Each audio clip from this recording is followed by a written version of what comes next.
The story begins in the dimly lit archives of the Air Force Base, where Emma Caldwell, a quiet and reserved archivist in her late 20s, spends her days meticulously cataloging documents and blueprints that few others care to notice. The air is thick with the scent of aged paper and the faint hum of fluorescent lights overhead.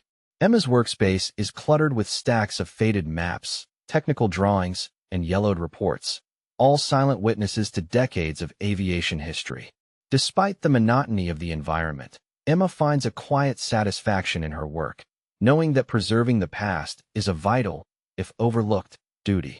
One particular afternoon, as sunlight filters weakly through a small window, Emma uncovers a hidden compartment within an old filing cabinet.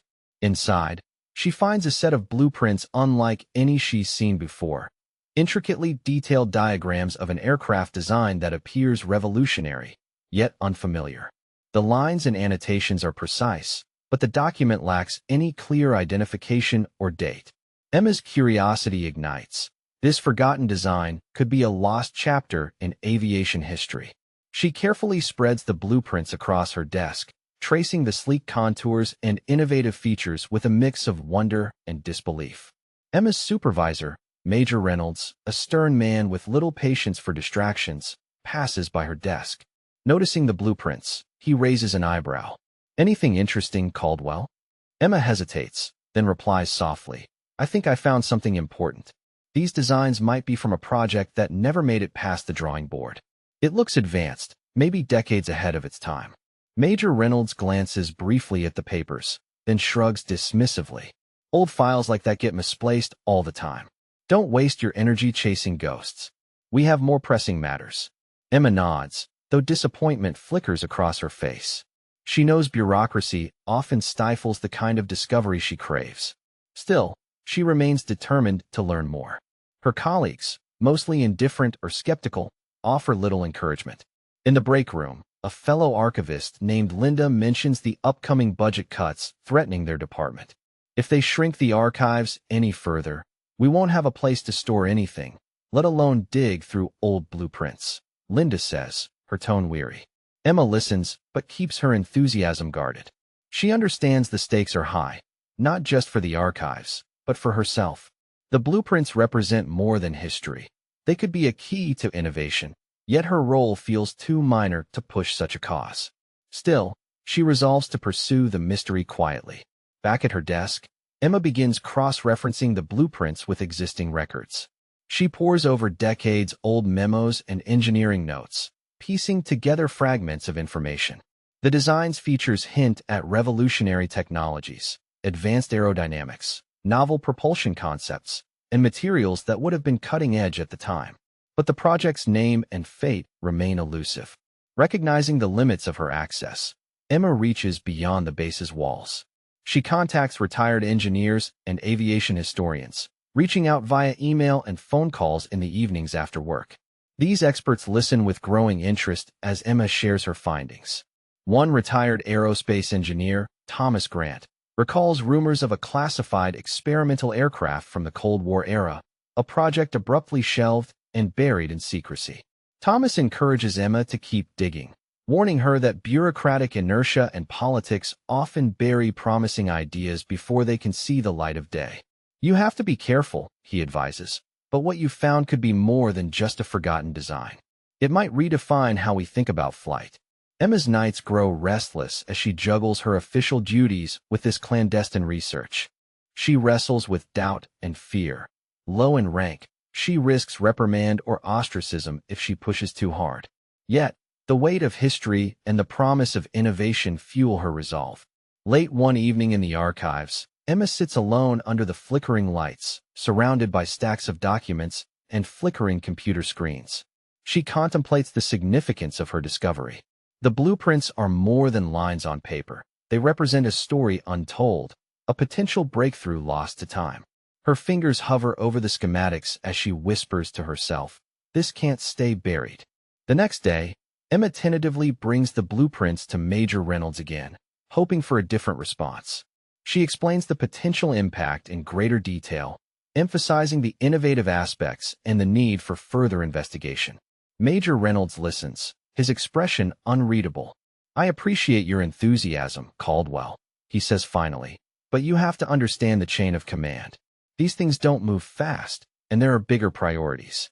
Keep this under wraps for now. Emma nods, masking her frustration. She understands the message. Proceed cautiously or not at all. Despite the obstacles, Emma's quiet determination grows. She begins drafting a report, compiling evidence and expert opinions to make a case for the blueprint's importance. She knows that to break through the layers of skepticism and bureaucracy, she must present an argument that cannot be ignored. Meanwhile, whispers about the archive's uncertain future circulate among the staff. Emma senses a growing urgency not only to save the blueprints, but to protect the entire collection. The thought that these priceless records might be lost or destroyed strengthens her resolve. One afternoon, Emma receives an unexpected call from Thomas Grant. He's uncovered additional documents related to the project in a private collection and offers to share them. Emma arranges a discreet meeting at a local library, where the two pore over newly found technical papers, photographs, and personal notes from engineers once involved in the program. The evidence mounts. The design was real, cutting-edge for its time, and only shelved due to political and financial pressures. Emma feels a surge of hope. This is more than an archival curiosity. It's a lost legacy that could inspire the future. Back at the base, Emma keeps her discovery mostly to herself, sharing only with trusted individuals. She carefully navigates conversations, avoiding drawing unwanted attention. Her daily routine continues, quiet, methodical, and filled with small acts of resistance against the erasure of history. As the chapter closes, Emma sits by the window of the archive's room, the blueprints spread before her once more. Outside, the late afternoon sun casts long shadows across the base, a reminder of the fading time and the urgency of her mission. She whispers a vow to herself, to protect this forgotten design, to bring its story to light, and to prove that even the smallest voices can echo through history when driven by passion and perseverance. The story resumes as Emma Caldwell's quiet persistence begins to draw attention beyond the walls of the archives. Colonel Mitchell, a seasoned officer known for his expertise in aerospace development and a reputation for recognizing innovation, receives a briefing on the blueprints through channels Emma had not anticipated.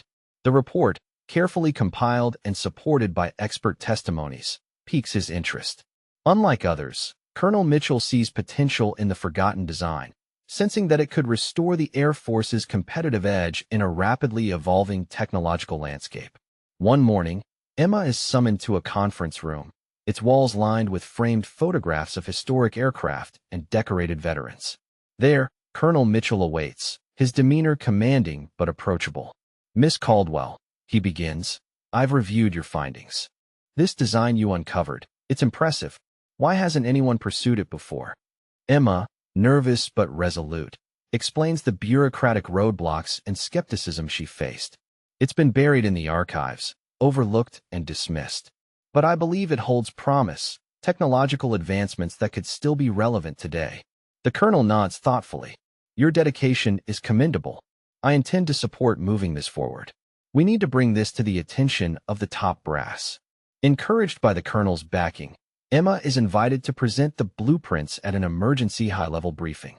The room is filled with generals, engineers, and Air Force strategists, all accustomed to cutting-edge discussions and critical decisions. Emma steps forward, her voice steady despite the gravity of the moment. She lays out the history uncovered, the technical merits of the design, and the expert opinion she gathered. She highlights the aircraft's innovative features, advanced aerodynamics promising increased speed and maneuverability, novel propulsion concepts that could reduce fuel consumption, and materials that would enhance durability and stealth capabilities. Emma's presentation is precise and backed by data, compelling even the most skeptical listeners. A veteran aerospace engineer on the panel asks pointed questions, testing the feasibility of the design.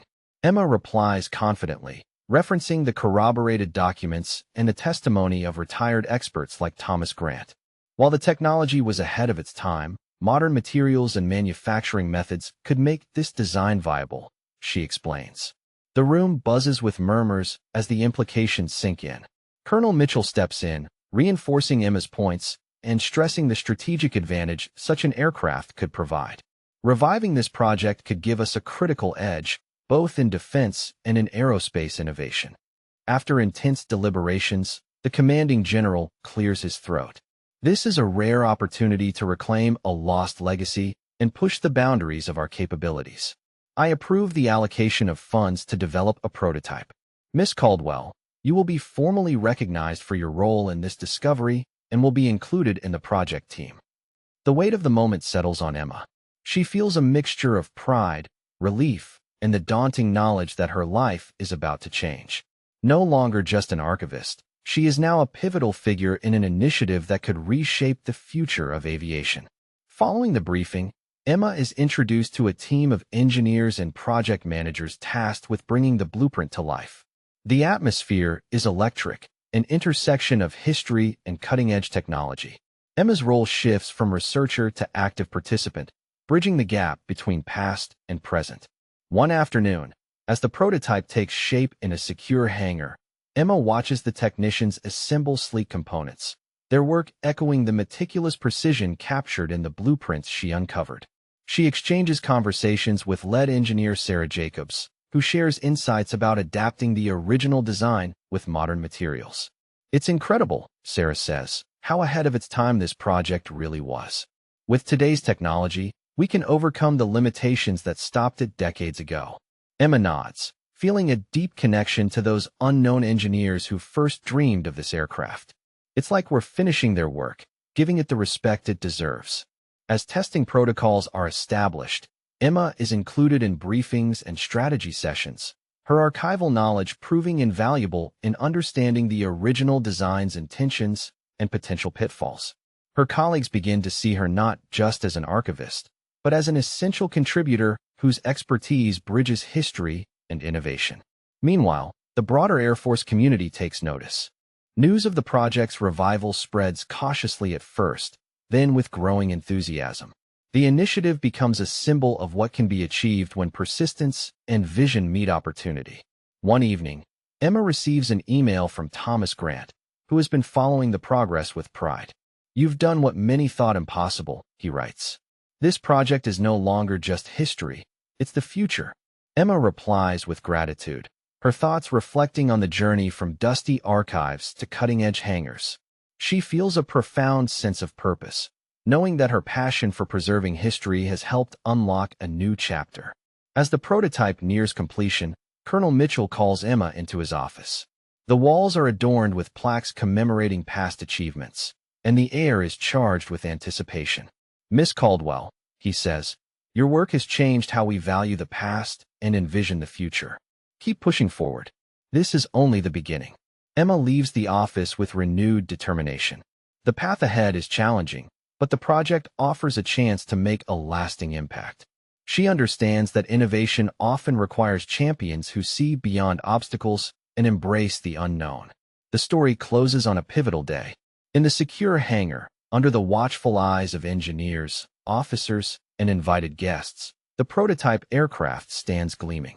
Emma stands among them, a quiet witness to a dream reborn. As the engines roar to life and the aircraft taxis toward the runway, she feels the culmination of years of perseverance and faith in discovery. Watching the test flight ascend into the sky, Emma reflects on how her quiet dedication, once dismissed and overlooked, has now helped change the course of Air Force history. The narrative underscores the power of curiosity, courage, and the unseen efforts of those who work behind the scenes, inviting listeners to recognize and celebrate the unsung heroes who shape innovation and progress.